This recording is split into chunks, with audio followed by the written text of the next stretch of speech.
and its devastating consequences, not only across many parts of the Muslim world, but also within the same societies where such policies emanated and institutionalized.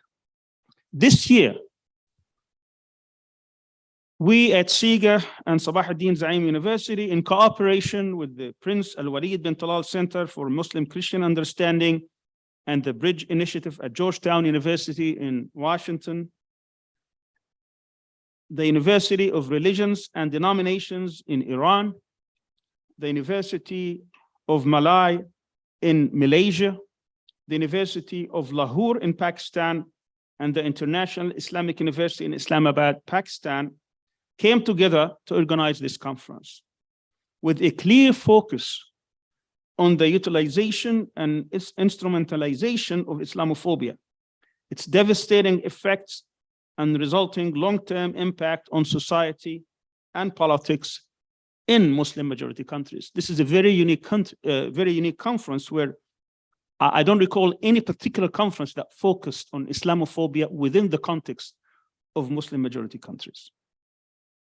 For some regimes and political actors, the use of Islamophobia as a tool, particularly in the past few years in Muslim-majority countries, has been rampant for largely legitimizing their despotic rule and authoritarian systems.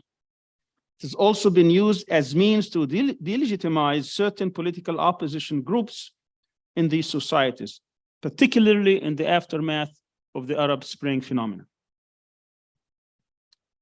This is because religion has been playing a prominent role not only as a source of empowerment and change for peoples in various Muslim societies, but also as a powerful inspirational force within civil society institutions. In this conference, several topics related to the theme would be discussed. During the conference, speakers will try to examine the roots and intellectual history of Islamophobia and anti-religion discourse in Muslim societies, including in the Arab world, Turkey, Iran, the Indian subcontinent, and Southeast Asia.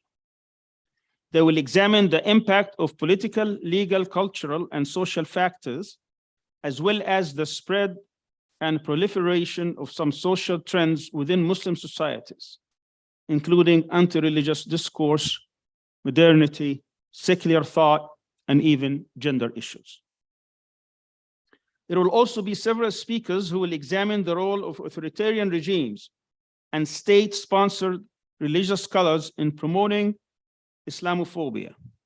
In addition, several sessions will discuss case studies from Muslim-majority countries and the role of colonialism, nationalism, racism, and Zionism. In the final session, scholars will engage in an open discussion on strategies, policies, and actions needed in order to confront Islamophobia in these settings. Finally, it must be noted that while in the past, most speakers were invited from across the world, this year, this conference is unique as it features speakers from across Muslim-majority countries mostly to focus on Islamophobia from within as a result for our call for papers. So this is the first time that we actually have the call for papers. We had over 150 submissions. We'll probably have around 50 presentations. So one of the major objectives of this conference is to bring together leading researchers, experts, and scholars from within these societies in order to intellectually engage in thoughtful discussions on some of the major issues related to Islamophobia within Muslim-majority countries, and to ultimately explore the range of appropriate responses. We hope that the panels will not only analyze these topics and present prescient assessments, but also attempt to present practical solutions to difficult challenges. Now, let me invite some of our partners in this conference to present their welcoming remarks. And I will start with Dr. Ibrahim Gunay, who is the Vice Rector at Istanbul Sabah ad-Din Zaim University. Dr. Gunay.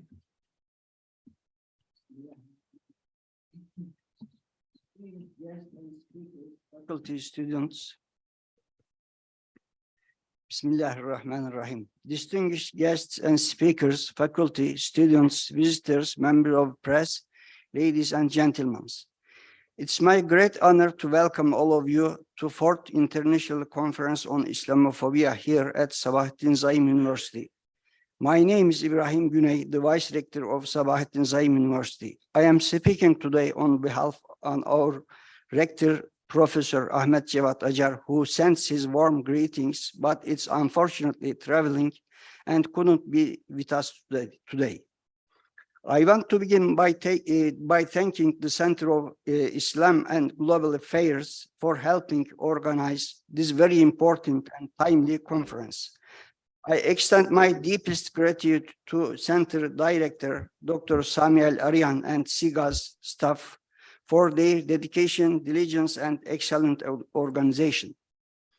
I also want to thank our partners and sponsoring organizations, including Al-Walid bin Talal Center for Muslim-Christian Understanding and Bridge Initiative at Georgetown University in United States of America, the Center of Peace and Dialogue at University of Religions and Denominations in Iran, the University of Lahore in Pakistan, the University Malay and Malaysia, and the International Islamic University in Islamabad, Pakistan, as well as several students' organizations at ISU.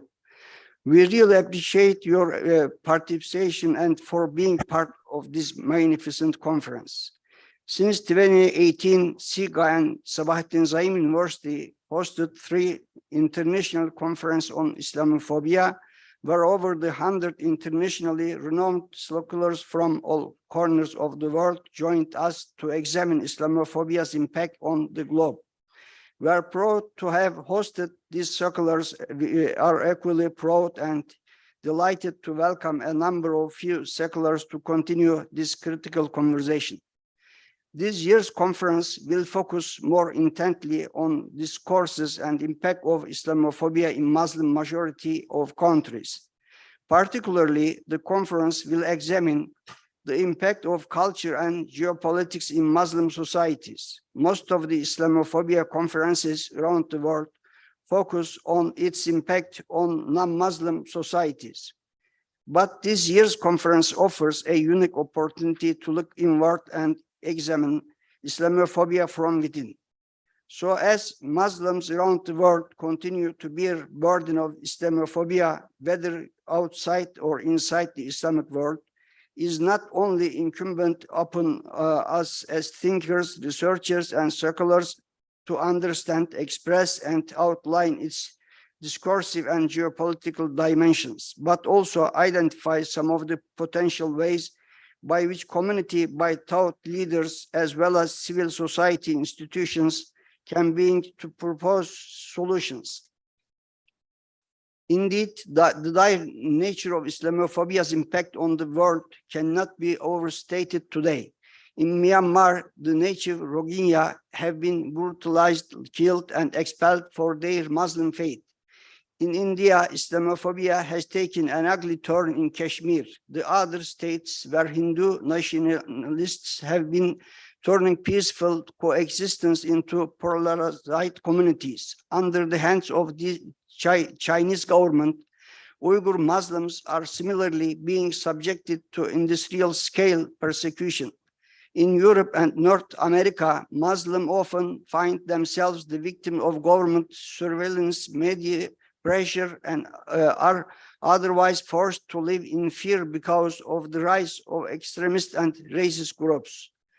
In this region, too many Muslims frequently experience of consequences of Islamophobia. For example, in Egypt, Saudi Arabia, United Arab Emirates, Bangladesh, and many other Muslim societies, mosques are regularly surveilled, and acceptable parameters of what is and is not Islam lies largely in the destructive hands of these states. In cases where scholars and preachers have spoken or written outside of these parameters, They have been met with harassment, imprisonment, or worse. Despite the visible concern many leaders and public figures have for these breaches of basic human rights, despite the danger implications of Islamophobia on peace and democracy, very little has been done to address these many problems head on. It's unsurprising then that Muslims around the world should feel at once both intimidated and helpless. Wherever they may be in the world, Muslims are often socially, politically, and even intellectually disabled due to the pressure and dangers of Islamophobia on their lives. To live a life freedom, dignity, and peace in desire of very human being, wherever they may exist around the world, Islamophobia threatens these human rights in grave and unconscionable ways. I'd like to conclude my opening remarks by asking how we, as concerned citizens of the world, can build a future in which desire for freedom, dignity, and peace become sustainable rights for everyone, regardless of faith, ethnicity, nationality, gender, language, or culture, a world in which we reorient the discussion from out to is. I again pose this urgent question here today in hope that the next 3 days might help pave the way further in the long necessary path toward an answer. We are truly privileged to have among us a great number of researchers, thinkers, and experts who will address our students, faculty, and community and help us navigate through a wide variety of problems on the question of Islamophobia. May discussion and ideas we share at this conference be fruitful and beneficial to students, scholars, researchers, leaders, and citizens of conscience alike. We at ISU are proud to host this important conference. May God bless you and bless all your efforts. Thank you for being here with us at this great event. Once again, much appreciation to CIGA and its staff for an excellent program and superb organizations. Thank you. Thank you very much, Dr. Gunay, for your kind words and welcome remarks. Our next speaker is Dr. Aizan Bint Ali, who is a senior lecturer at the Department of Islamic History and Civilization at the University of Malaya. Thank you very much, Prof. Can you hear me? Okay. Thank you very much, Prof. Good morning, everyone, and assalamu alaikum wa rahmatullahi wa barakatuh. I am more than happy to be here and welcome all the participants today for the 3 days of the 4th Islamophobia Conference 2023. Thank you to each and every one of you for being here with us today. We are very pleased to able to welcome all of you, and we hope that all of you enjoy the conference and have a fruitful discussion. On behalf of the Academy of Islamic Studies, University of Malaya, it is my pleasure to say congratulations to Prof. Sami and the team and our co-organizer in making this conference successful. I wish to say happy conference to everyone. Thank you.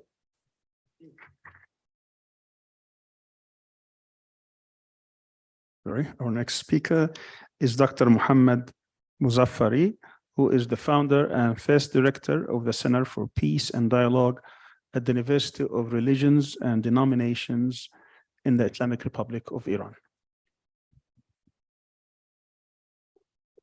Bismillah ar-Rahman ar-Rahim. وبه نستعين إنه خير ناصر ومعين. أحييكم بتحية الإسلام. السلام عليكم ورحمة الله وبركاته.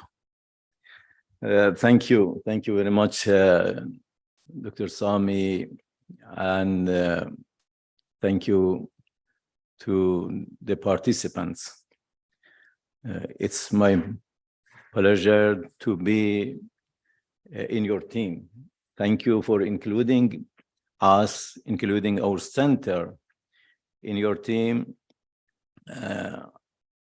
I express my heartfelt thanks and congratulations to the Center for Islam and Global Affairs for organizing this important conference.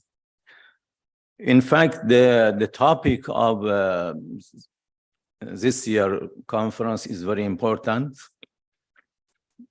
as the term Islamophobia is a term that recently coined.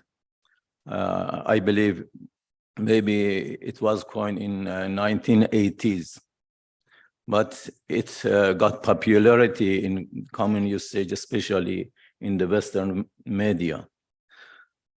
Therefore, it might bring to our mind that it's a phenomenon that comes from Western countries, and there is no relation to the Muslim world.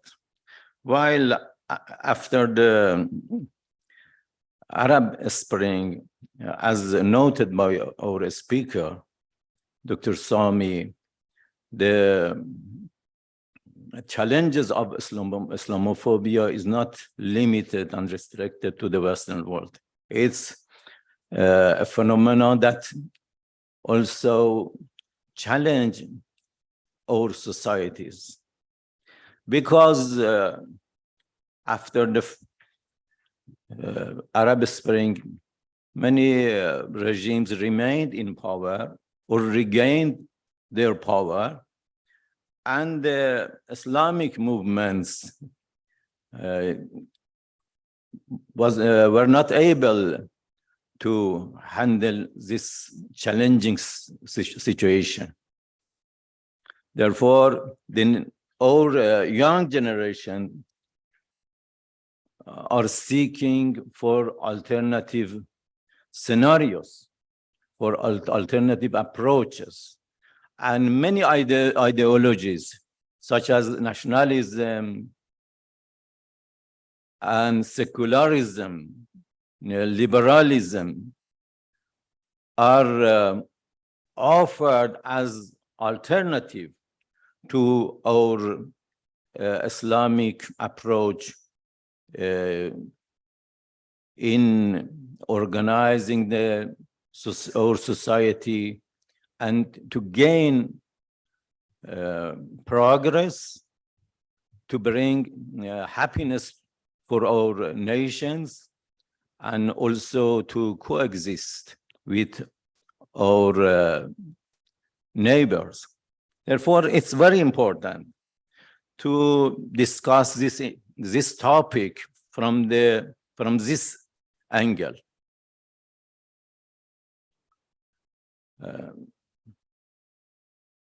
Islamophobia in this conference will be discussed from the variety of aspects, and we are, as a co-sponsoring institution to this conference, we are happy to be part of this conference. The Center for Peace and Dialogue at the University of Religions and Denominations was established in 2020, but it comprised of three departments: Department of Interreligious Dialogue, Department of Human Rights, and Department of Islamic Ecumenism. These departments were operating and were attached to different faculties at the university. And we integrated this department in one center to make it more efficient. The University of Religions and Denomination in Iran is a postgraduate institute and non-for-profit institution that tries to understand others, to understand other religions, to understand other Islamic denominations, in order to make our mind and to make our societies to cooperate for better future for our societies, for our nations.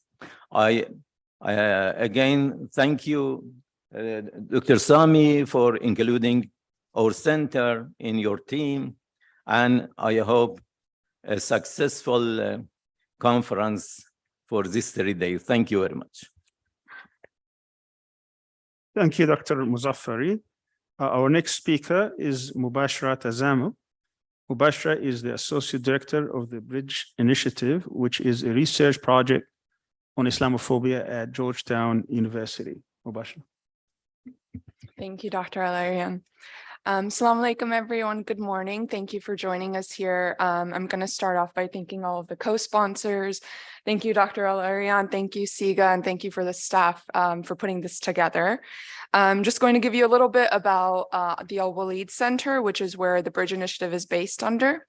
Al-Walid Center for Muslim Christian Understanding at Georgetown University was founded in 1993, and its mission is twofold: to improve relations between the Muslim world and the West, and to enhance understanding of Islam and Muslims in the West. ACMCU's activities are designed to address stereotypes of Islam and the claims of so-called clash of civilizations, as well as engage in challenging questions regarding the compatibility of Islam and modern life, from democratization and pluralism to the status of women, minorities, and human rights. And since its founding, the center has become internationally recognized as a leader in the study of the history of Muslim-Christian relations and promotion of improved relations through dialogue. ACMCU also houses a very important foundational project when it comes to examining Islamophobia, the Bridge Initiative, which is where I'm the Associate Director. And we focus on examining Islamophobia, which is a topic of our conference this weekend.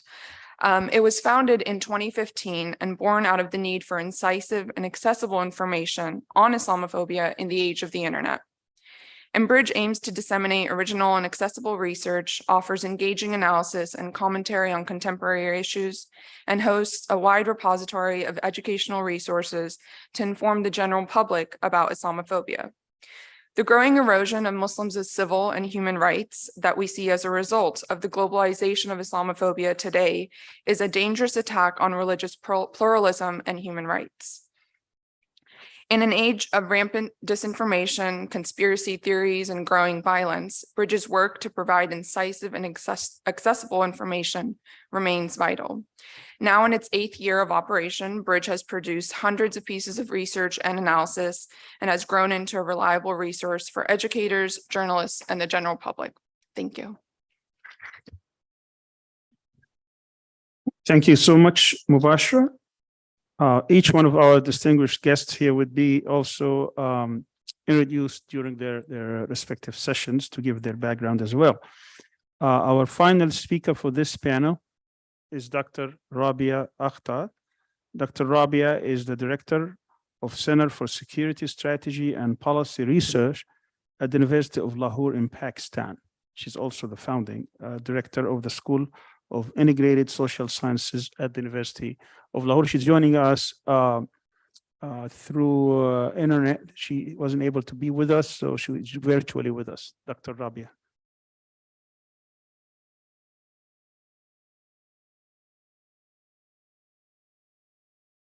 Good morning, ladies and gentlemen. Assalamu alaikum. On behalf of the Chairman, Board of Governors, University of Lahore, Mr. Westroff, I welcome all of you to the 4th International Conference on Islamophobia, examining the cultural and geopolitical dimensions of Islamophobia in Muslim-majority countries, organized by Istanbul Sabahattin University in cooperation with the University of Lahore, Pakistan's largest private sector university, as one of the sponsors among several other universities who have joined hands for this conference. My special congratulations to Professor Sami Al-Arian, coordinator of the Center for Islam and Global Affairs and Public Affairs Professor at Istanbul Zang University, the convener of this extraordinary conference with a galaxy of academics, researchers, and scholars to deliberate on this very important and timely subject. Before I deliver my remarks about the objectives of this conference, University of Lahore extends prayers for the victims of the devastating earthquakes in Turkey and Syria and has launched a huge relief effort for our Turkish and Syrian brethren in the earthquake-affected provinces. May God bless the departed souls and grant health and recovery to the survivors. Islamophobia is the term for hostility towards Islam, Muslims, or Islamic culture. Despite frequently being linked to Western nations, it also exists in Muslim nations. Islamophobia's cultural and geopolitical dynamics in Muslim nations is intricate yet multifaceted. It is heartening to note that during the conference, speakers will be deliberating on various themes relating to examining the roots and intellectual history of Islamophobia and anti-religion discourse in Muslim societies, which includes the Arab world, Turkey, Iran, the Indian subcontinent, and Southeast Asia. It is also very important to examine the impact of political, legal, cultural, and social factors, as well as the spread and proliferation of some social trends within Muslim societies, such as atheism and anti-religious discourse, modernity and secular thought, along with gender issues, which is also an important theme for discussion at the conference. The authoritarian regimes and state-sponsored religious scholars in Muslim countries have been promoting and instrumentalizing Islamophobia, and I'm delighted to see that this aspect is also covered in the conference themes. Discussion on all these issues at the conference will be covered through several case studies from Muslim-majority countries, examining what role has been played by colonialism, nationalism, and racism. I'm particularly interested in open discussion towards the end of the conference on strategies, policies, and actions needed in order to confront Islamophobia in Muslim-majority countries, and I'm sure valuable lessons will be drawn by the participants through various conference deliberations. These lessons, reflections, and recommendations are the major objective of this conference, and I wish Professor Sami and his team, along with all the participants of this conference, all the success in achieving the objectives of this conference. I look forward to following the conference proceedings online. All the best to all organizers and panelists. May God bless you all. Thank you. Thank you. Thank you very much, Dr. Rabia Akhtar from the University of Lahore. The other participant or sponsor of this conference from the Islamic International University in Islamabad, Dr. Zafar, is unable to be with us as he had to go through some emergency travel. So again, we thank all our sponsors for being with us: Georgetown University, University of Lahore, University Malaya, University of Religions and Denominations, and the International University in Islamabad. Thank you all for being part of this great effort. I just want to let you know that this really started very slowly about a year ago as an idea, and we kept adding to it over the months. We had some gaps, and of course, many things happen. And eventually we were able to build this team together. Then we had our call for papers in late December. As I said, we received over 150 papers or abstracts, and we were able to dwindle it down to about 50, in which they would be presented throughout the conference. And because of the amount of papers, we've never done this before, we're going to have parallel sessions. So the session after this will be the keynote session with our keynote speaker, whom I will introduce shortly.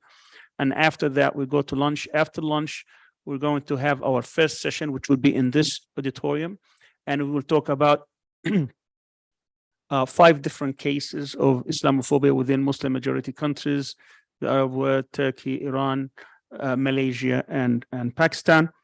And then after that, there is a break, and then we're going to split into parallel sessions. The parallel sessions are not going to be in this hall. It's going to be closer to the gate. We will have volunteers. It's in one building where we have 2 seminars, smaller rooms, but cozy and nice, in which we will split into 2 sessions. You can attend whichever session you find more interesting. And we will have the presentations there. And because of the different logistical problems, some of our presenters are here with us, others are online.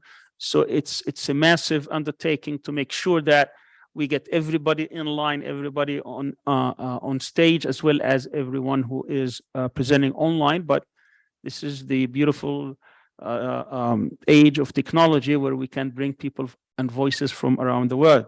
So we're grateful for that. I'm also want to note that tomorrow, since I may not be speaking to you directly throughout, we will also have parallel sessions, and they're as exciting. And it will be in these 2 places I talked to you about, the seminar 1 and seminar 2 rooms closer to the gate. And throughout the day tomorrow, we will have 2 sessions, 2 parallel sessions at 3 different times. And then we reconvene on Monday, the same thing for the first 2 periods, the morning 10 o'clock, and then the afternoon 1:30, and the late afternoon, we're going to come back to this room in one session to talk about with different scholars about how we confront, how do we deal with this Islamophobia in Muslim majority countries? What kind of ideas, what kind of policies, what kinds of attitudes, what kinds of research that we may encourage in order to meet that challenge. So this should be very exciting 3 days that I hope we can benefit from. I thank all our speakers who come from over a dozen countries for being with us, and those who are joining us virtually, and those who will present also virtually. I want to thank you very much for your hard work and for your presentations and contributions. I also want to thank special guests that we are here with us. We have Professor Beverly Milton Edwards, who's a well-known author, and Sheikh Amna Al-Thani, who come representing the Foreign Ministry of Qatar. And also we have other guests, my old friend, Brother Dr. Ali Abu Zakuk, whom I have known for 47 years, Dr. Munzir Qah, who I've known the same, and all our scholars who are with us. Thank you so much for being with us, as well as the former Sudanese Ambassador Khalil Abdullah and others. Thank you so much for being part of this. And before we end this part of the Wilmec speech, I would like all our presenters to be on stage to take one photo together, and then I will introduce our keynote speaker.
Dr. Esposito, do you hear me?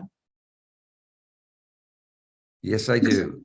Okay, okay. Now it's your session and we will start in 1 minute, inshallah.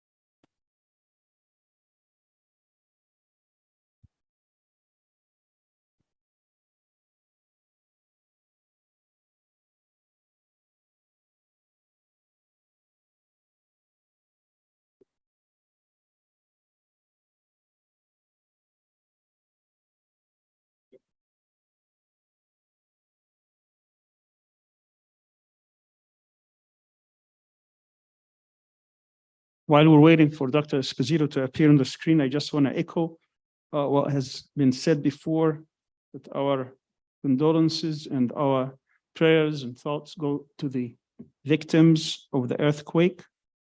I think the country has seen tremendous suffering and devastation, but the resilience of the people of Turkey has shown itself again and again, how people came together and they're trying to overcome this devastating tragedy. I just also want to say that Dr. Esposito was actually traveling here. He had already his ticket and everything. He actually was on his way also to go to another country. But on that day, he also suffered a loss. A member of his close family died and he had to obviously stay behind. And we thank him for being with us today. It's 2 o'clock, actually around 3 o'clock in the morning. But he says, you know, he was used to it when he was in the priesthood. So I really want to thank him from the bottom of my heart, first for immediately being part of this effort, not only as a personal and old friend, but also in his capacity as the director and the founding director of his center, whom I will introduce and talk about shortly, but also his willingness to travel from the United States to be with us today, but for this unfortunate event.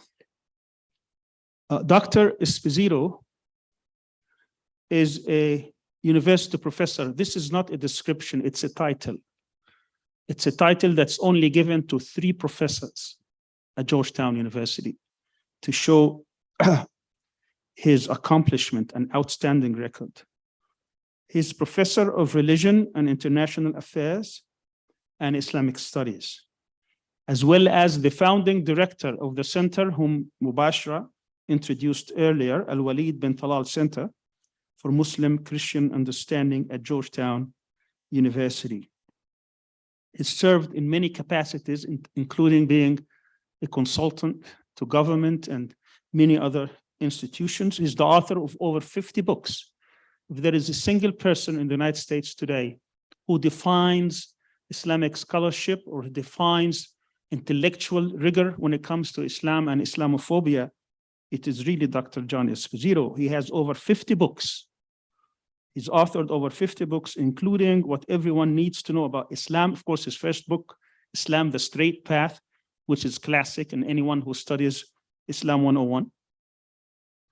Also, The Future of Islam, another book, Who Speaks for Islam, What a Billion Muslims Really Think, Religion and Violence, Unholy War, Terror in the Name of Islam, The Islamic Threat, Myth and Reality, which was very popular in the 90s, Islam and Democracy After the Arab Spring, one of his latest books, and Islamophobia and the Challenge of Pluralism in the 21st Century. These are just some titles of his so many titles. Dr. Esposito's writings been translated into more than 40 languages. He was the past president of the American Academy of Religion, very prestigious position, as well as the past president of the Middle East Studies Association of North America. He is also the vice chair of the Center for the Study of Islam and Democracy. Professor Esposito has been a member of the World Economic Forum's Council of 100 Leaders and the European Communities Network of Experts on Islam. I can go on and on and on describing who John Esposito is, but suffice it to say, to me, he's an old friend. I've known Dr. Esposito since 1992, almost over 30 years. I invited him at the time when I was professor at the University of South Florida in a forum like this, but more concise, in a center that I established at the time called World and Islam Studies Enterprise, which was closed down 5 years later by the government. And he came along with other 20 scholars to have a full day conversation with one of the Islamic leaders. Our first encounter was with Hassan Turabi.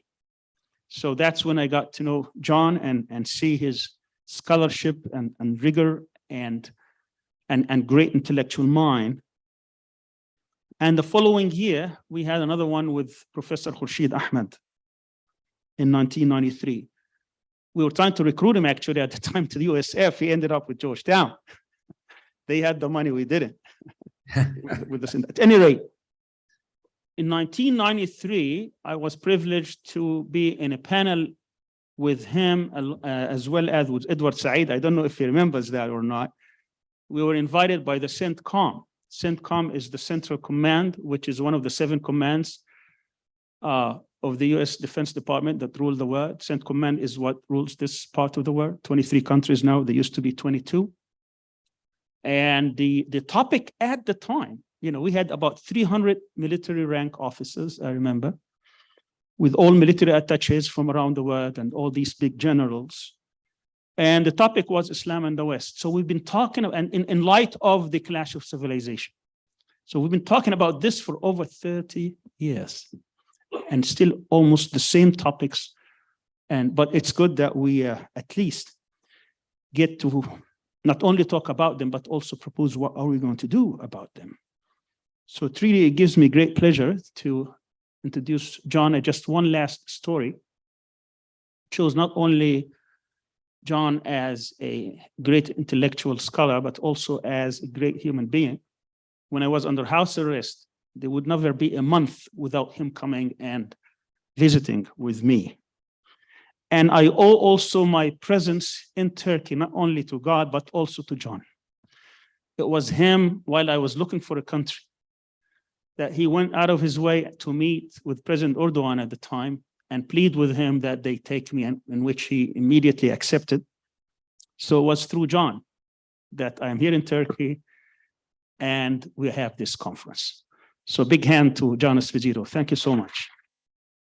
Well, thank you very much, Sammy. And John will speak today on roots and he will speak to us on defining the scope and a challenge of Islamophobia worldwide. John. Okay, thank you very much. Assalamu alaikum. I'm delighted to be there virtually, but I wish it were in person. And I do want to say to the number of people that have been in touch with me who were looking forward to private conversations, etc. If you email me, I'll be happy to stay in touch with you. You will get a message that talks about the fact that I can't answer all the people. Just mention that you were at the conference. Excuse me for 1 minute. I just have to have some coffee.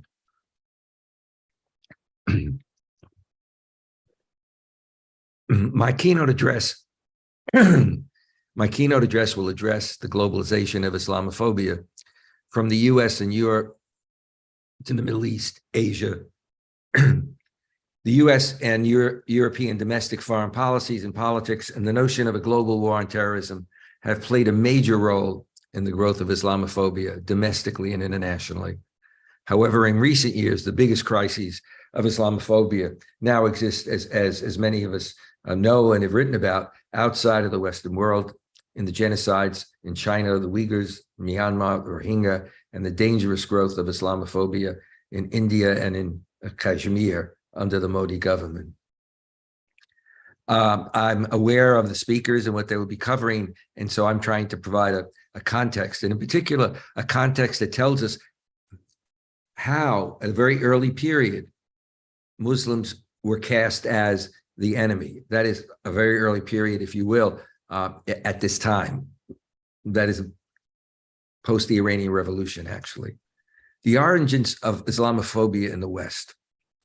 While often overlooked, the origins and roots of modern forms of Islamophobia in the West and its impact globally create the background, the context, the attitudes, and government domestic and foreign policies towards Islam and Muslims, influencing the current globalization of Islamophobia. But what about recognition of Muslims back in the late 20th century?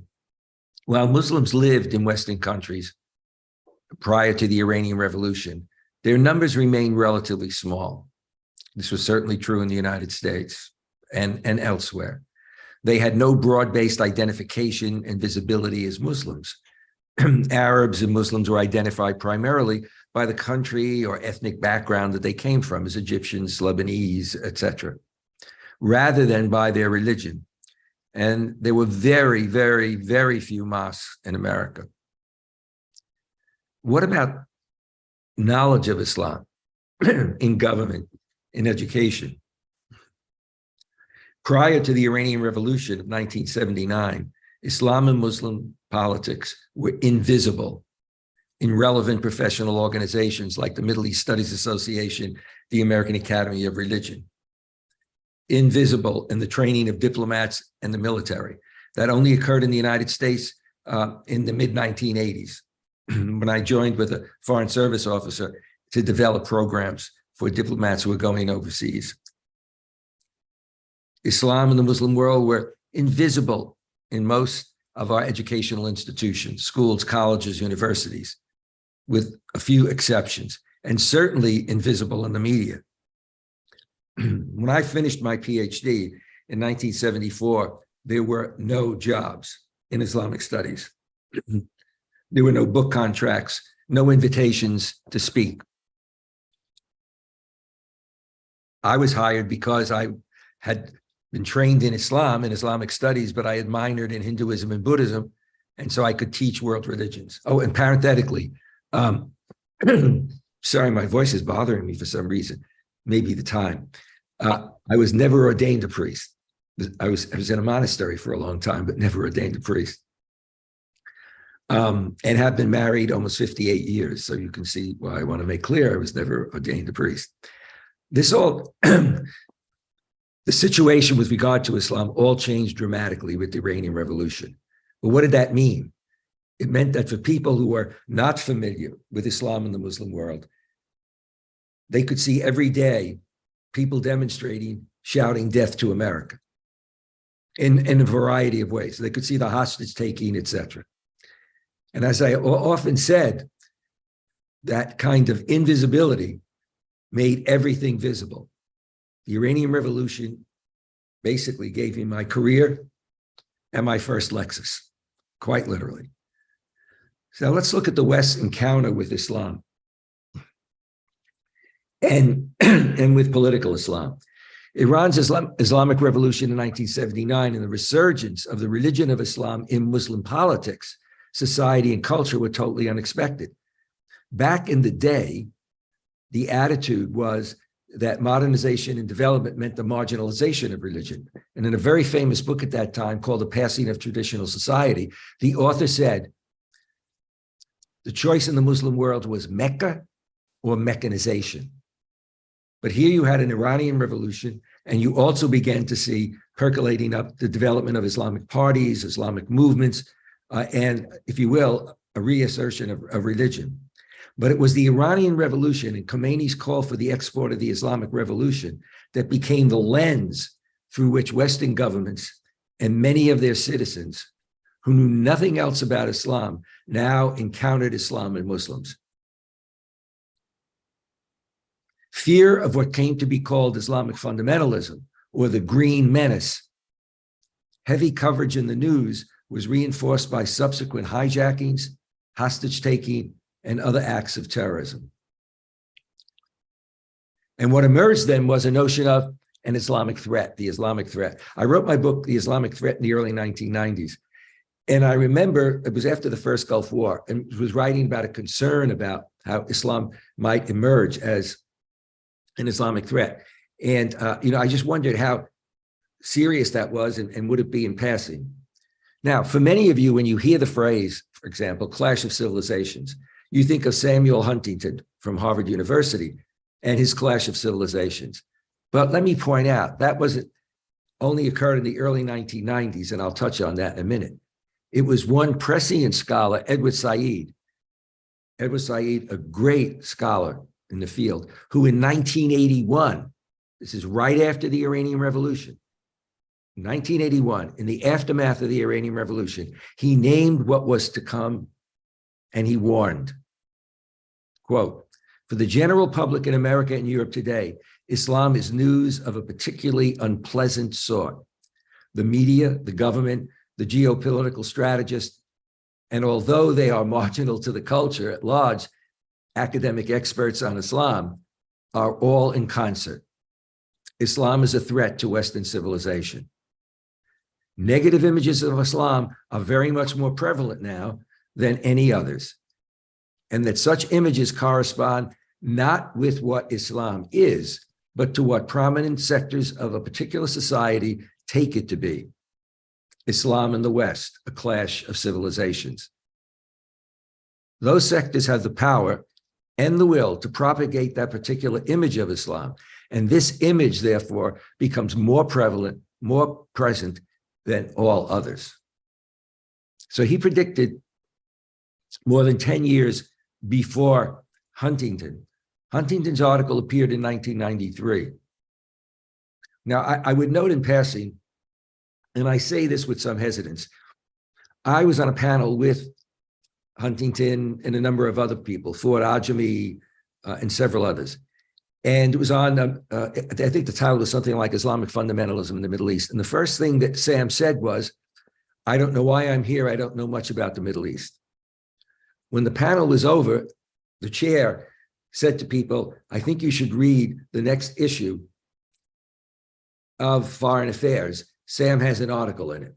And there was Sam now opining on this clash of civilizations, arguing that after the Cold War, conflicts over cultural and religious identity would dominate global politics. In his book in 1996, we see the globalization, as it were, of Samuel Huntington in terms of a clash between Western and Islamic civilization. And note the wording that was used. He did not say that there are flashpoints and conflicts between Muslim countries, and indeed Muslim countries that border each other. And so for these Muslim countries, it's other Muslim countries that are the enemy, but rather it was always Islam in the West. And the words that he then used was, and it shows you a worldview, Islam has bloody borders, rather than saying there are Muslim countries that have bloody borders. Islam has bloody borders. And in his book, he added, and Islam has bloody innards. Bloody innards. That means getting at the heart, as it were. You're referring to the heart of the religion. So you're not talking about the political institutions, etc. It's this sense, and this sense that there is such a thing, really, that's somehow univocal. When we talk about a civilization, we can say Western civilization and think of all the countries that it constitutes and how similar, but also how very different they are. Same thing is true if you look at Islamic civilization. So note, he deliberately chose Islam rather than simply saying authoritarian Muslim countries are bloody borders. Now, why did this become global? Sam, who's an author that was read by many people, commented it was the most globally successful undertaking that he had. And I remember Muslims coming up to me, Muslims from Malaysia and Pakistan at conferences and saying, "Do you know Professor Huntington? Can you convince him to come to our country to speak on this issue?" And indeed, Sam and I were part of a debate in Saudi Arabia on the topic. But what emerged at that period of time then was that Islam was a triple threat. Statements by Western policymakers and media commentators increasingly warned of an Islamic threat. Now, think about what I just said. Only a decade before or so, people weren't really aware of all of this. Suddenly, with the Iranian Revolution, people hearing death to America and seeing everything through the lens of that experience, Islam becomes put front and center. And it was seen as a triple threat: a political threat, a civilizational threat, and a demographic threat to the West, feeding the notion of an impending civilization. In fact, in a prominent article that was written about the demographic threat by Pat Buchanan, he talked about the situation in Germany as he portrayed it, and said, in Germany, where you have more and more women not having children or having abortions, their doctor, their Turkish doctor, works late into the night to support his family. And I forget, I think he said his family of 5 or 7 children. So you get that demographic threat. And of course, we see this today in the reaction to, for example, immigrants when they come to Europe, if they're immigrants from certain parts of the world. So this fed the notion of an impending clash of civilization. At that very time, I had a meeting with the U.S. Assistant Secretary of State for Human Rights, and was doing some consulting in the U.S. and Europe. And invariably, when I would talk to people, initially, I would say, you know, I hope you're not thinking that there is this global Islamic threat, because I wrote the book, The Islamic Threat, Myth or Reality, because I wanted to address that. I saw that as being the danger that would come. And the response I would get is, oh no, but is Algeria like Iran? And then you'd have to explain the differences between the countries, et cetera. But then we would move to a statement that, well, if you look at the end of the Soviet Union, the global entity that we have is the Muslim world. And so they were getting back to, you know, seeing the Muslim world in a certain kind of way, in almost a univocal way. Now, what put the icing on the cake, as it were, was 9/11 and the war on global terrorism. One cannot underestimate the impact of 9/11 and the war on global terrorism in terms of how it impacted so many countries globally, in terms of US policy and US and British policy, with the invasion and occupation, not just liberation of Iraq, and also with initially what went on in Afghanistan. The major catalyst in the exponential growth of Islamophobia in the US and Europe were 9/11 and Al-Qaeda attacks the World Trade Center and the Pentagon, ISIS success, and initially looking like a grand success in Iraq and Syria, and ISIS talking about wanting to create a caliphate and its attacks in Europe. And then more recently, mass immigration to the West. And at the same time, and increasingly, a rise of the far right in countries across Europe, as well as the United States. A far right that for many of us, we thought we were way behind, that was behind us. And now seeing a far right that it emphasizes nationalism, and usually a far right white nationalism and supremacism, and the impact that we now see in America, in Europe, in our politics, and in our elections. Donald Trump epitomizes that. Now, 9/11 and the globalization of Islamophobia and its excessive negative media coverage becomes very important for us to understand, and the impact of media on popular culture.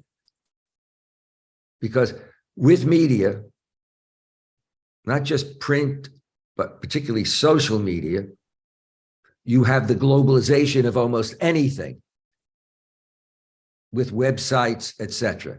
So there's this instantaneous. It's not like the old days when people had newspapers to read, and that's where they got their news. And usually they got their news late. I'm old enough to remember that during World War II, you would go to the movies and you would get your news, but the news they were showing you was probably 5 to 7 days old. And the pictures that they were showing you. Now we can have dinner watching horrendous situations, such as the earthquakes that just took place in Turkey and Syria, and even back during the Iranian Revolution. You could see for the first time back then the realities on the ground every day. So 9/11 and globalization of Islamophobia and its excessive negative media coverage needs to be spent a couple of minutes on. The 9/11 as well as the 7/7 attacks in the US and subsequently in London and Europe globally increased Islamophobia exponentially as a fear of Islam, an irrational fear of Islam. Irrational in the sense that it's not irrational to fear extremist Muslims. It is irrational to fear a religion of Islam and a Muslim population that is overwhelmingly not extremist in its religion or its politics, etc. But in popular culture, that really wasn't the case. Islam and Muslims, not just Muslim extremists and terrorists, were cast, in many cases, demonized as the radical other, domestically and internationally, in Western media and society. America's global war on terrorism, its rhetoric, policies, actions, the invasion and occupation of Iraq and Afghanistan, as I said, the US Patriot Act and Guantanamo Bay, and the prisoners in Guantanamo Bay, which, thank God, it's becoming less and less, fewer and fewer people, but it still exists. And if you go to bridge.georgetown.edu, you'll see a tremendous study on the situation in Guantanamo Bay. One of the leaders was the very talented associate director of the center that you just heard briefly, Moby. This would ultimately lead, though, these kinds of actions to the globalization of Islamophobia. It spread far beyond the borders of the West to the Muslim world, as well as non-Muslim Asian countries, as we know, in India today, and the genocide in Myanmar and China. Its victims were not just a small minority of Muslim extremists and terrorists that are dangerous, that need to be caught, captured, imprisoned, etc., but also, and more broadly, the victims were the faith and the identity of mainstream majority Muslim populations.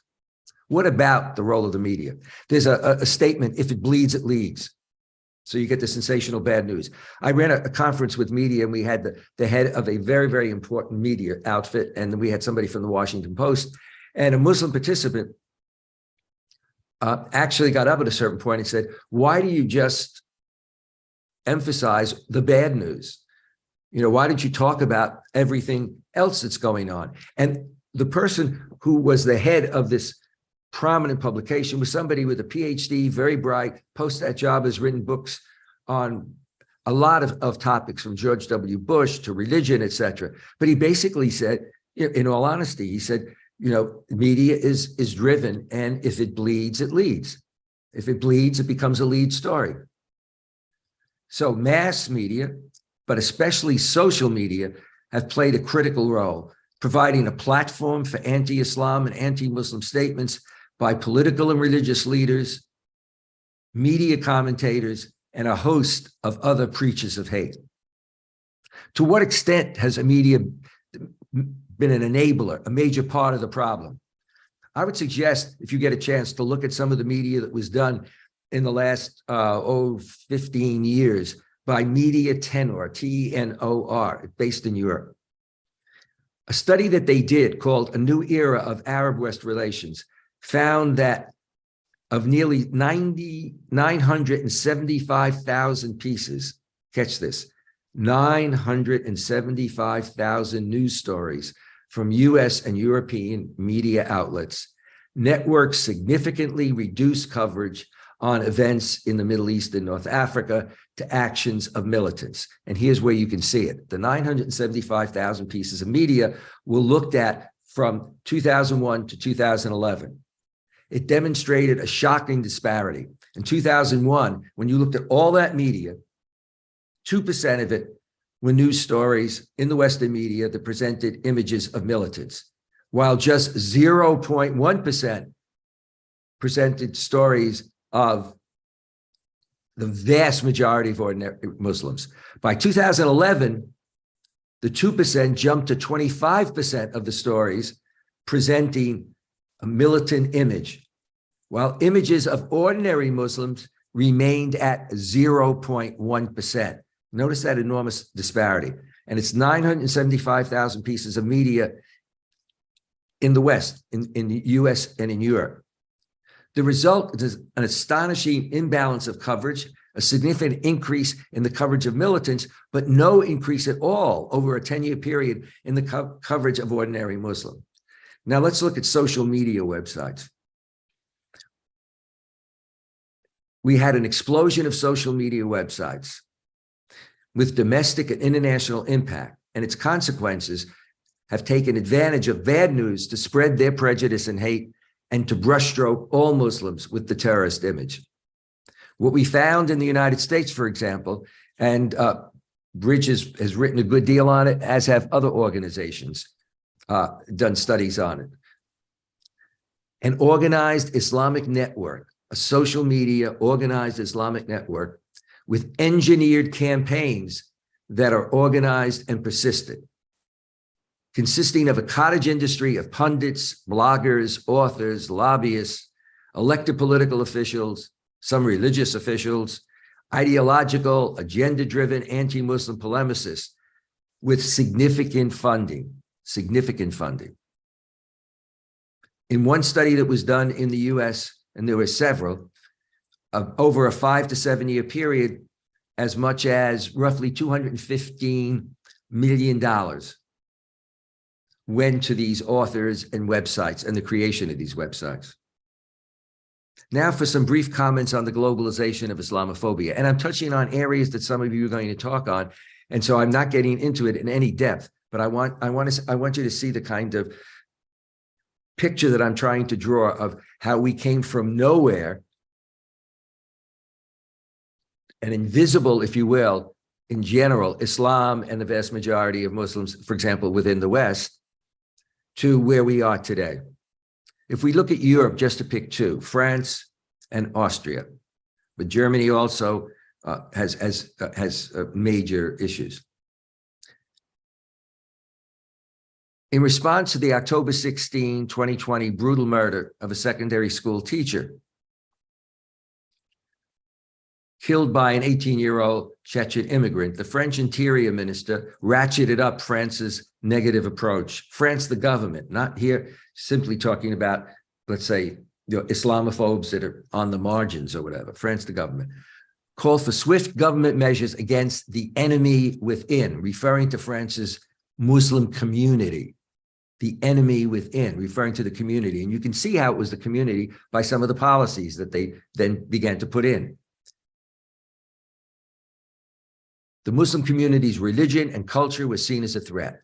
Under the banner of protecting the state from Islamic terrorism, French authorities launched a crackdown, not just on extremists and terrorists, but also on the country's then 6 million Muslims. The government carried out raids targeting Muslim civil society. We'll see a similarity in Austria when I refer to it, marking 231 people for deportation, arresting dozens of others, classifying more than 50 Muslim associations for dissolution. Many French Muslims feared the government weaponizing the killing to institute a government policy equating Islam with terrorism. One of the organizations that did a brilliant job,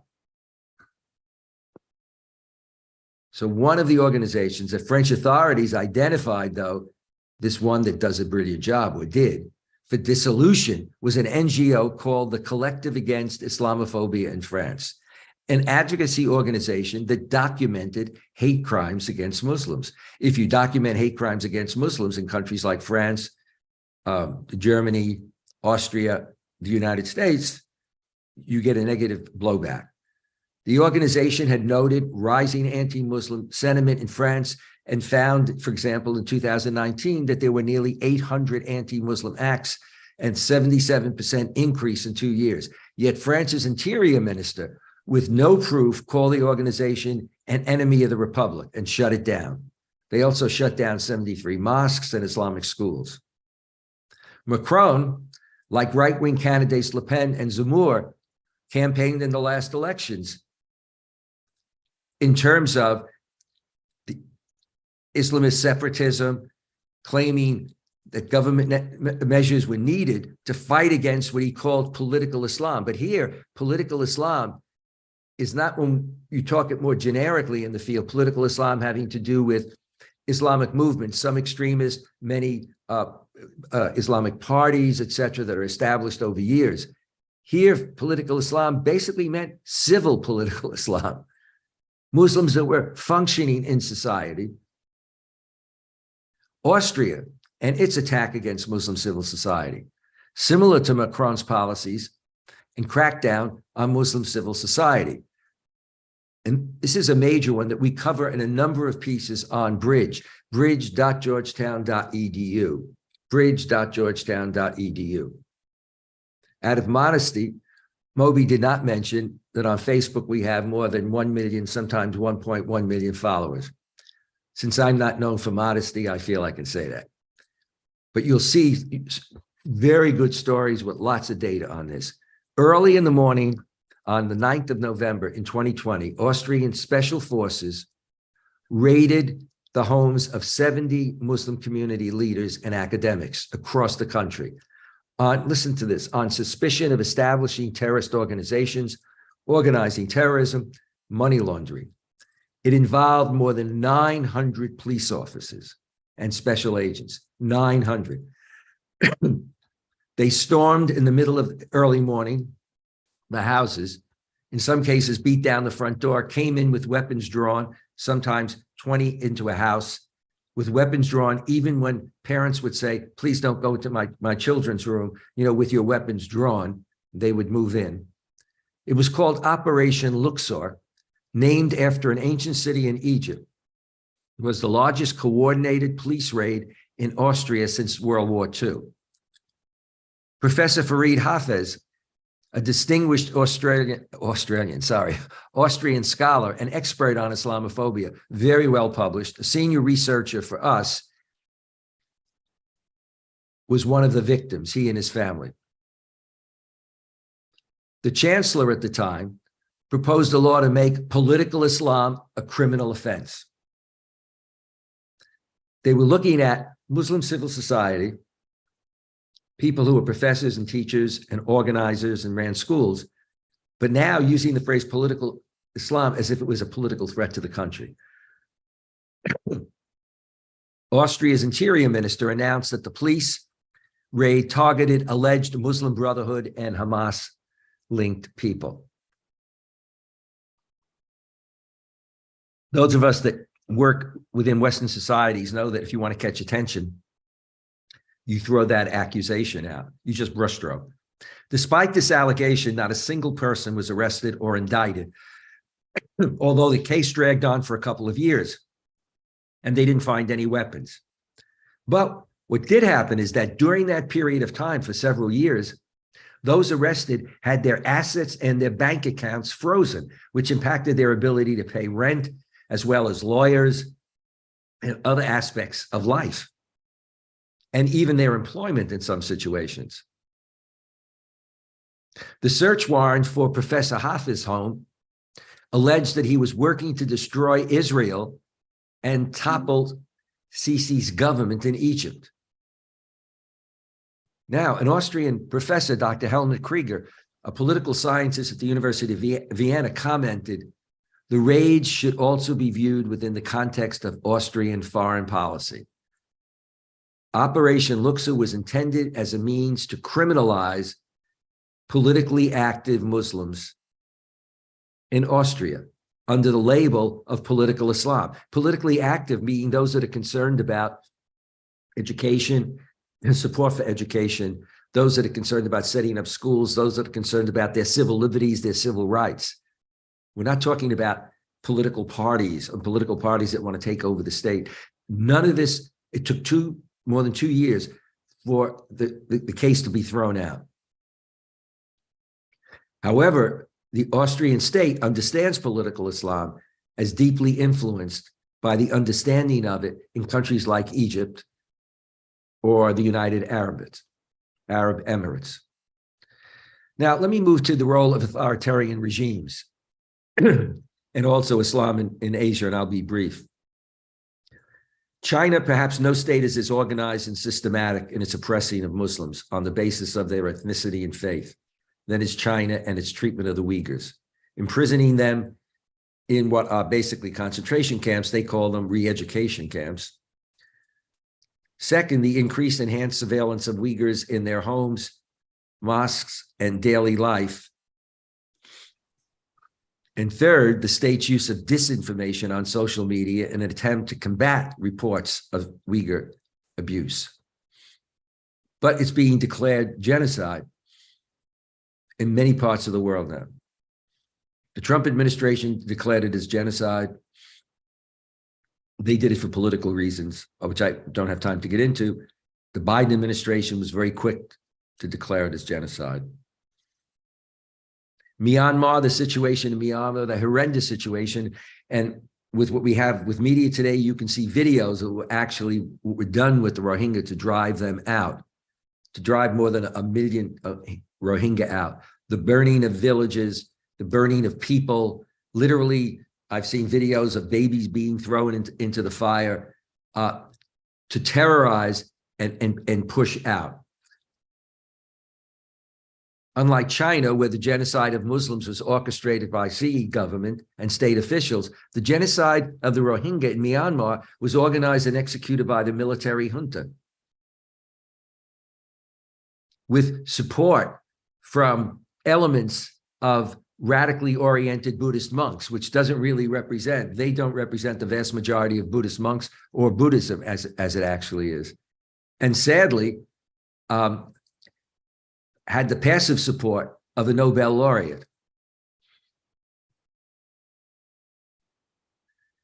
And now we have India and Kashmir. Government repression includes dispossessing Muslims with their lands, legally recognizing the property ownership of settlers who claimed Rohingya homes. Who claimed homes as their homes during what was going on. In India, as it's celebrating its 75th history of the country, a country that has been proud of being a secular democracy, is actually heading towards becoming a Hindu-dominated state.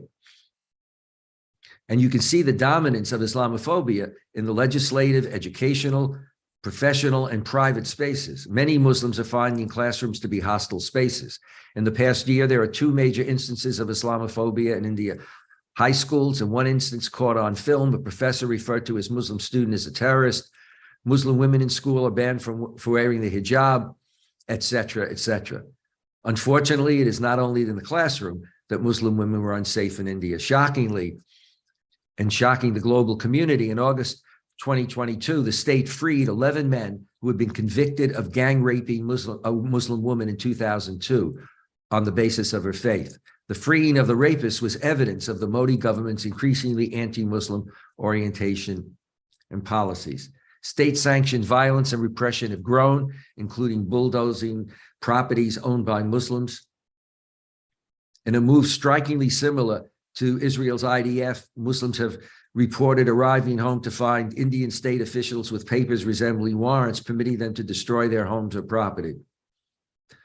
The Modi government talked about COVID jihad initially, blaming Muslims for the spread of COVID. And then more recently, in recent years, it's love jihad. If Muslims marry Hindus, and in some parts of India, it's now forbidden, it's seen as an attempt by Muslims to convert and increase their population. Now let me talk briefly about Islamophobia and authoritarian Muslim regimes. And I know you're going to be doing that for the conference, and I hope to follow a fair amount of it. Either it'll be recorded or I'll get up at 2 a.m. in the morning regularly. Governments and regimes in many countries, many Muslim countries, have practiced their own brand of Islamophobia. They've stoked fears of global Islamic threat, for example, in Egypt, Syria, the UAE, Saudi Arabia, and Bahrain, Algeria, Tunisia. And they've stoked that at home and abroad. These authoritarian rulers have consistently, deliberately failed to distinguish between terrorist groups and mainstream Islamic organizations, social welfare organizations, political parties, human rights organizations. In Egypt, Egypt legitimated its military coup against its first democratically elected president. It legitimated the slaughter and imprisonment and torture of tens of thousands of members of the Muslim Brotherhood. Mass trials of some 500 to 540 people, mass trials that basically took place sometimes on one day or in hours, and led to people being condemned to death or condemned to death in absentia.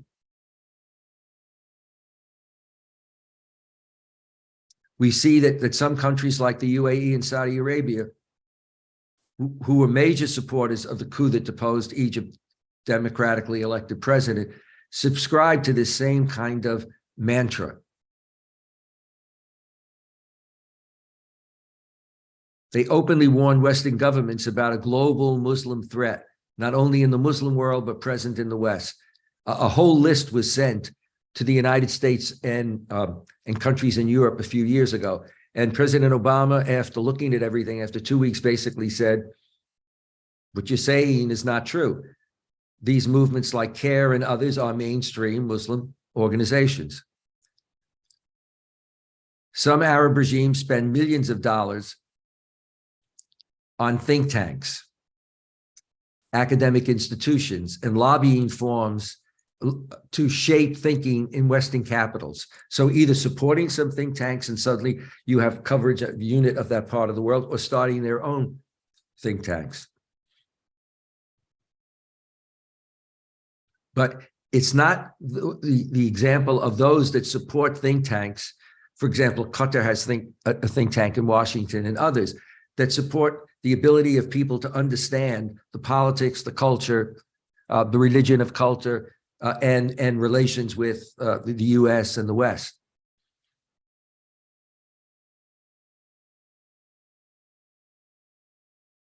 What we see is that the right wing has emerged extraordinarily strong and is robust. Now, my final comments have to do with Israel and Palestine.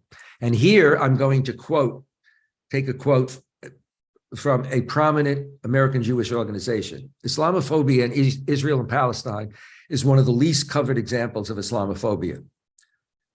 An excellent group, Jewish Voices for Peace, has succinctly underscored its importance in Israeli politics and devastating impact on portraying Muslims and Arabs as, quote, the enemy, and denying their fundamental rights. Here is an important and relevant quote. It's a little long, but please listen to it, because it's spot on, but it's also a spot on that can be very controversial for example, said within certain sectors of the United States.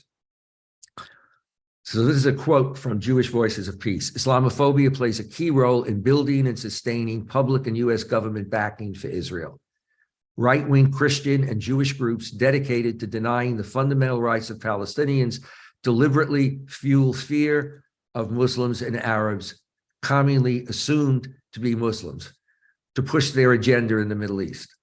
Unwavering support of Israeli policies contributes to the characterization of Muslims and all Arabs as, quote, the enemy. This is how they put it.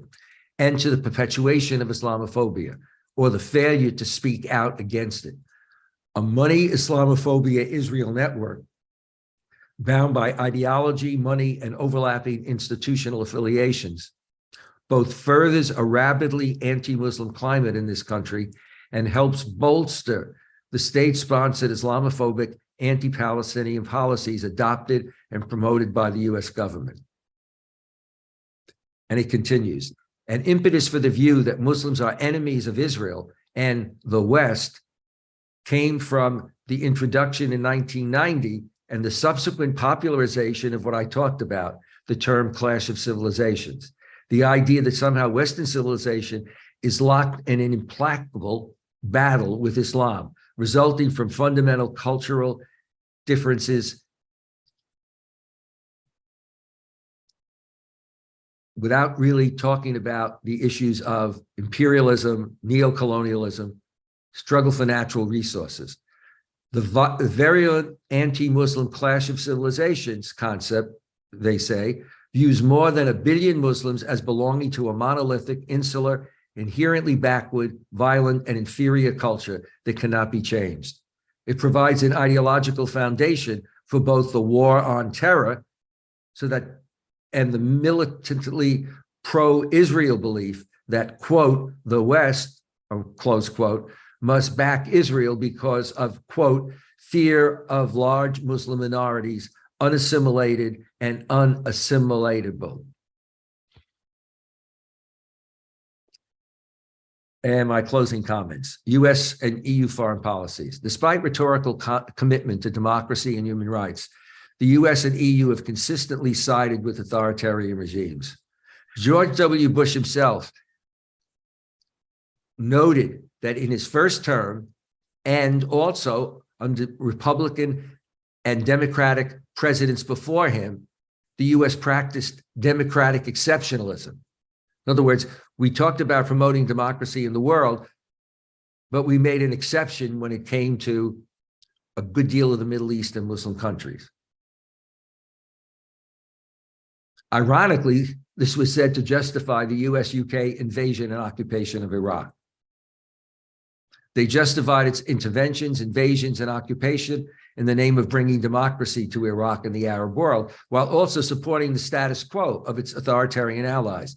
They vacillated between using democracy as a political and diplomatic tool against some Arab powers, and at the same time using regional violence and terrorism of AQ and ISIS and the danger of a resultant instability and chaos as justification for deepening its relationship with authoritarian regimes. In Egypt, you'll remember the US and the EU equivocated when there were elections, and Morsi won, and ultimately accepted the military coup in Egypt and restored normal relations, which deposed the first democratically elected president. The real need is for the US and Europe and the international community is to not only construct a new narrative that emphasizes self-determination, government accountability, rule of law, human rights, upon which political actions and policies are based, but also to act on that narrative. That's something no administration, including the Biden administration, has been willing to do. This reinforces anti-Westernism, as well as the mantra of militant extremists that neither Arab regimes nor their Western allies will allow democratization. Okay, a few conclusions. Today, we live in a globally interconnected world throughout the internet, travel, global corporations, and business, various religions. Christians, Muslims, Jews, Hindus, Buddhists, and others are not only over there in foreign countries, but also right here in the West. This interconnected world, illustrated by the COVID crisis, demonstrates our 21st century reality. If some of us are not okay, all of us are not okay. Human rights are not just about us, but it is a global right for all. We should move in our thinking and behavior beyond simply saying my religion, my ethnic group, or my country, to saying a deep awareness of our shared planet and interdependency. We are independent. Rather than focusing on wealth and competition solely, we need leaders to foster on a deep sense of our political and religious pluralism and interdependency, and to lead us to work towards wider goals encompassing our planet's common good.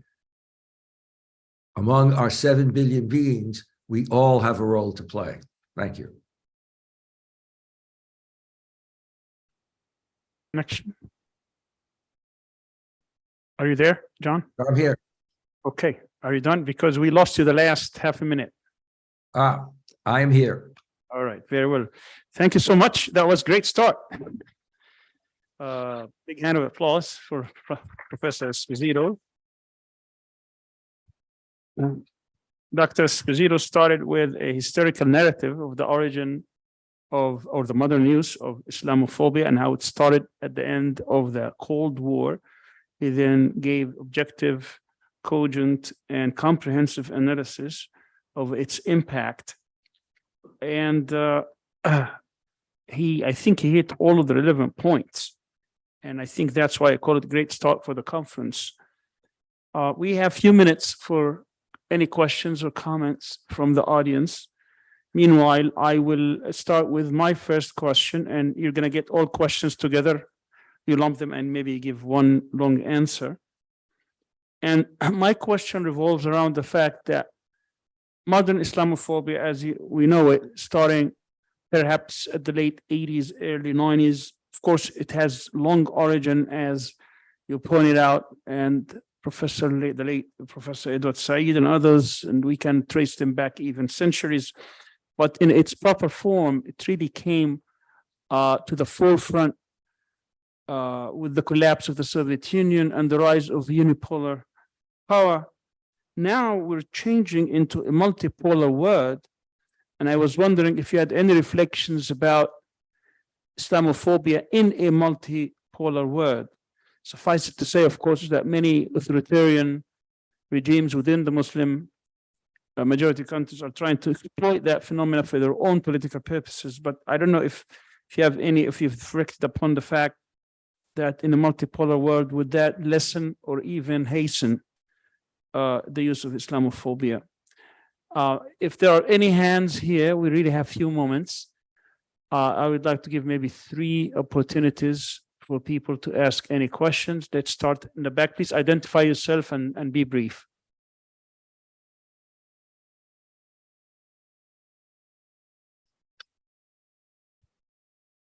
My name is Tahsin, and I'm from Ibn Khaldun University. I'm teaching psychology there. So, Can you hear, Don?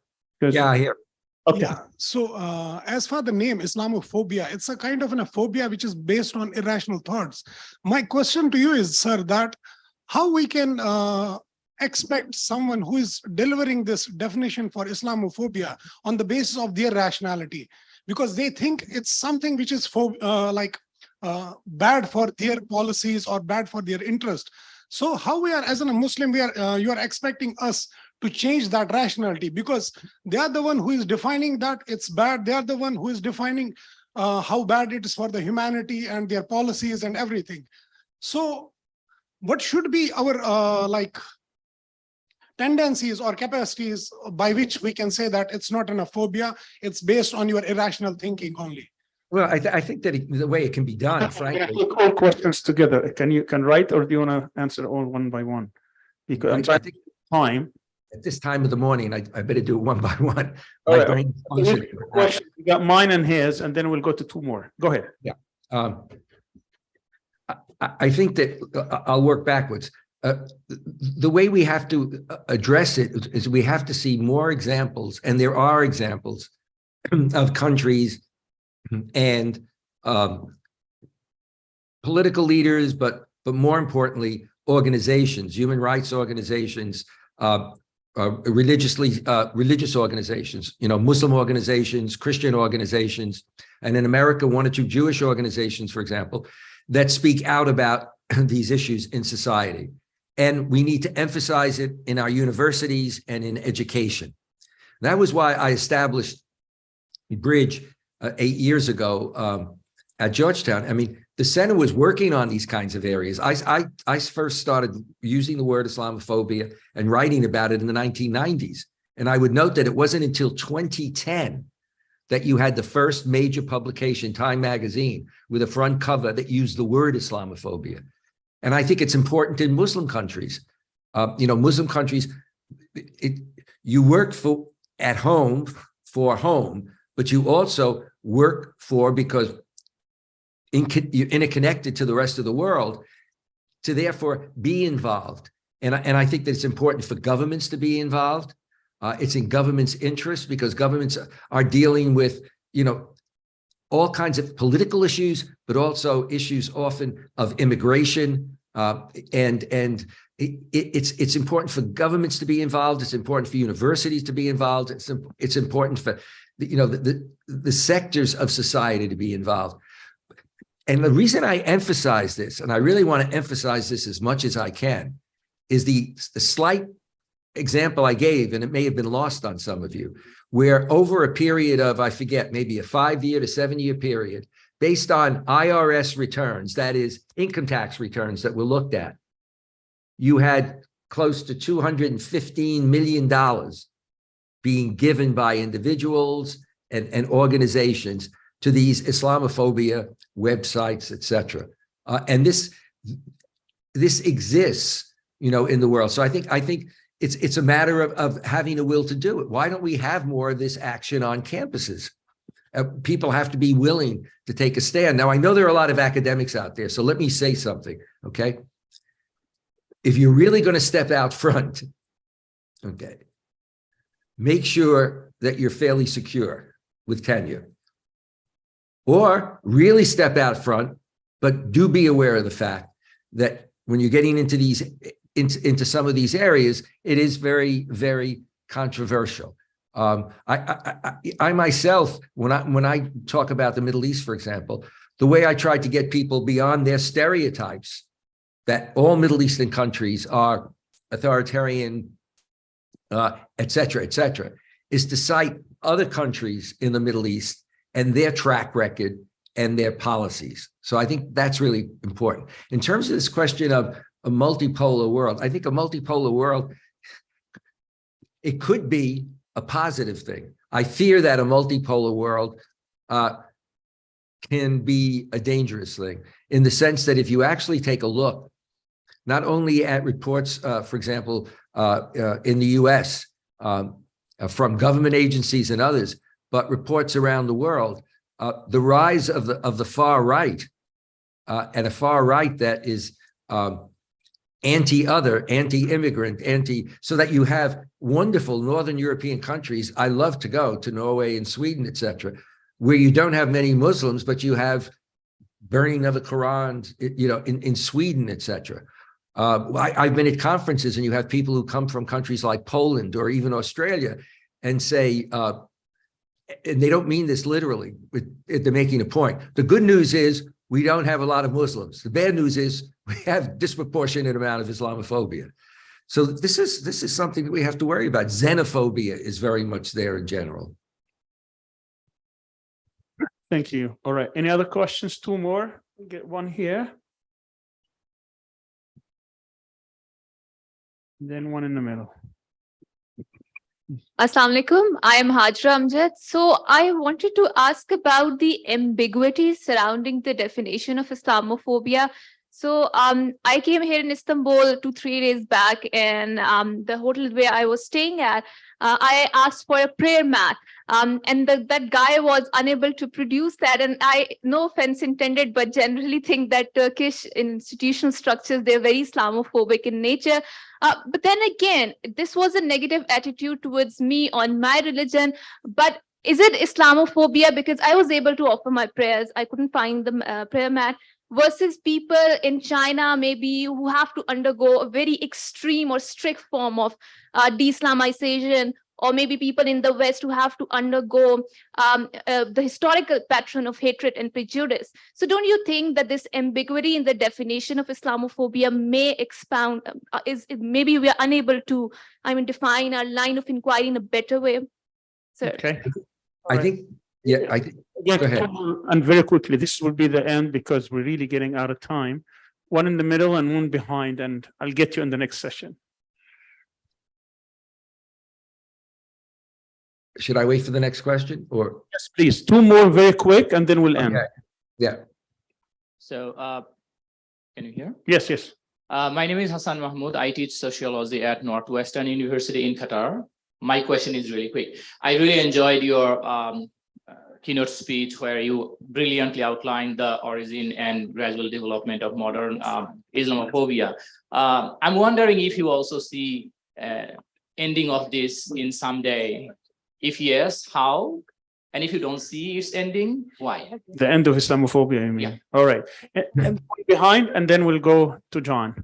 One more. Assalamualaikum. My name is Arsha, a researcher from Indonesia.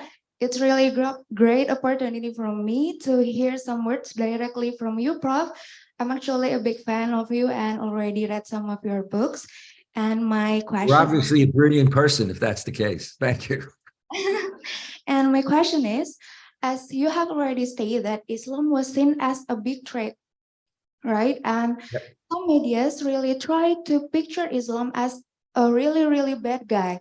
My question is, why? why medias and some parties really try to picture Islam as a really bad like that? What is their main goal to act like that? Maybe that's all from me. Thank you. There were 3 questions about the definition of Islamophobia, about its future, and this last question. John? Yeah, I think if you go to the first question, if you go to the website bridge.georgetown.edu, you'll see a definition of Islamophobia that really covers what it is in its nuance. You know, it can have to do obviously with bias and prejudice, but then it leads to hate speech, and then it can also, that hate speech can lead to hate actions in which you then have violence, etc.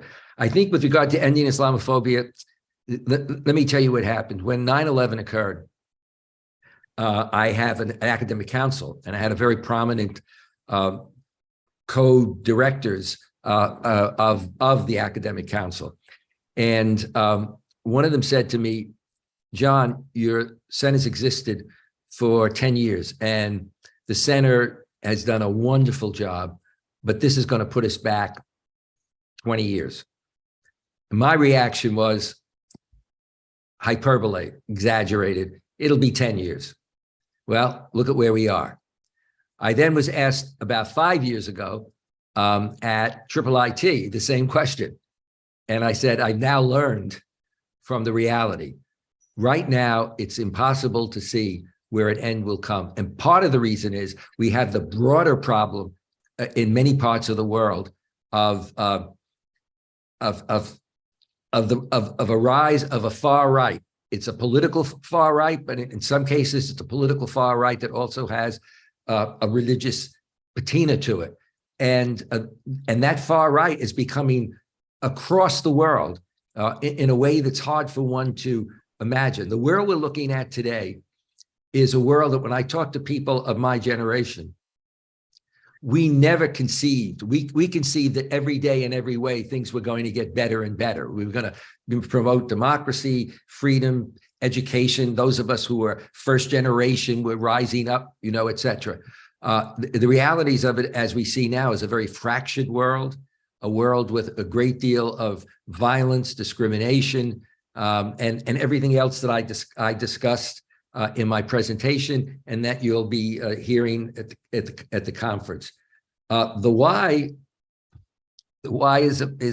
is a big question. It all depends on the who you're dealing with.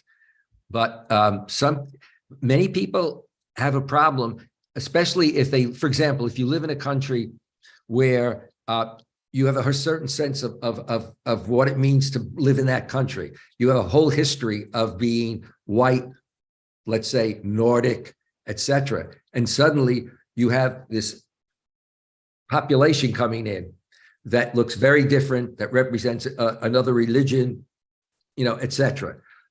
In the US, we've seen ourselves as multicultural, but when we came as immigrants, when Italians came, there was a bias against Italians. We were good for labor, but not to go to college or universities or hold top positions.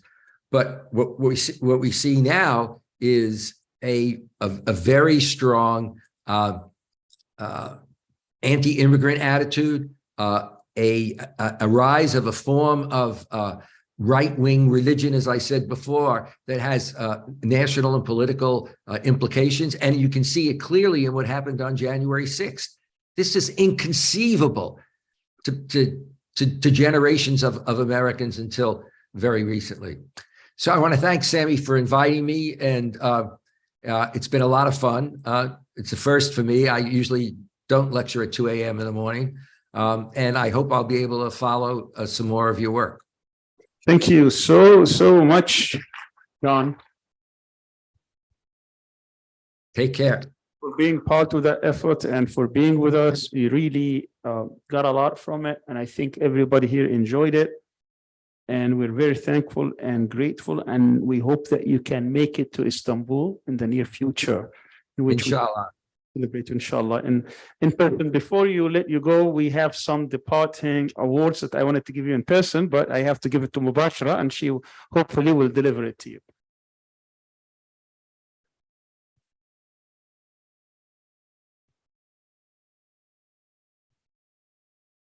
plate where your name is inscribed on it.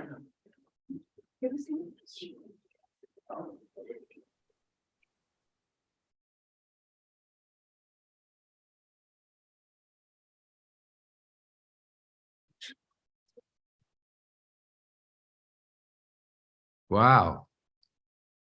Thank you very much.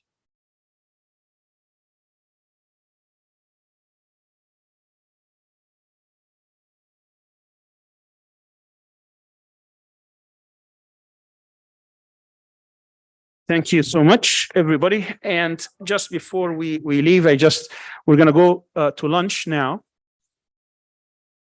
And everyone is invited. It's free. But before you leave, make sure you get your coupon. It's in the cafeteria. So we have our staff at the doors. Get your coupon for lunch. For exchange for that, you get to have lunch. And after that, we reconvene at 1:30 in this room. This also, the next session will be in the main auditorium here, and it's going to be a session on the roots of an intellectual history of Islamophobia and anti-religious discourse in Muslim societies. We're going to have 5 case studies. The case of the Arab world, Dr. Nabil Saadoun from Jordan. The case of Turkey, Dr. Yasin Aktay from Turkey. The case of Iran, Dr. Sitara Sadiqi from Iran. The case of Malaysia, Dr. Aizan Binti Ali from Malaysia. And the case of Pakistan, Dr. Muhammad Junaid Ghauri. I hope to see you back here at 1:30. There will be, of course, we have the Musalla here. We have the masjid there also for prayers. I think it's 1:20. So hopefully right after we reconvene here. I'll see you inshallah in about 80-90 minutes. Assalamu alaikum. Sammy, can I use this link at times? Yeah, all right. Thanks, John. Yeah, can I use this link at times?